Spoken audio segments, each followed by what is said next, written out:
there is a time beyond the collapse, so that is also inevitable, that the collapse is inevitable and the other side of the collapse is also inevitable. In your book, you've also called readers to live into a story that's beyond crisis and collapse. And I know from observing your work over the years that you have some different ways that you guide people into imagination and vision of what might come next. I was wondering if you could share some with our listeners about what those practices look like and what arises for people when they're invited to imagine, like, living as if that next world was already here. What are some of the things that you notice really arise for people in that visioning? So deep within every adult, there's still a memory of a child who could tell stories without a guide, right? Mm.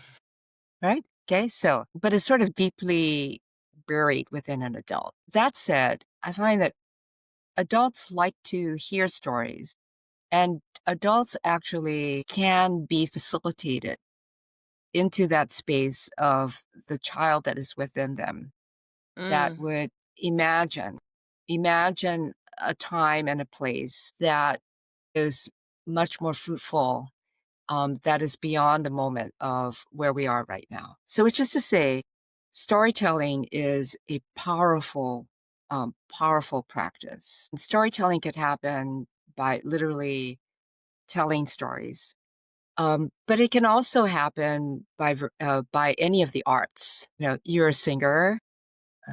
I would guess that you've written some, right? And you could also like hear other songs and hear stories within those songs.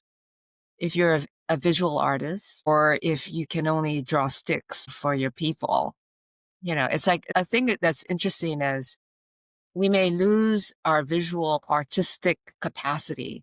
So that sound that you might hear right now is actually, if you heard a sound, Mhm. is my cat, uh, you know, rummaging through an empty bowl right now Making their and presence known. making their presence known, as cats will. That they Um, love to disrupt. but in a gentle way, in a gentle way. Uh, the, the aspect about it is it's a narration, a precursor to strategy and work, Hmm.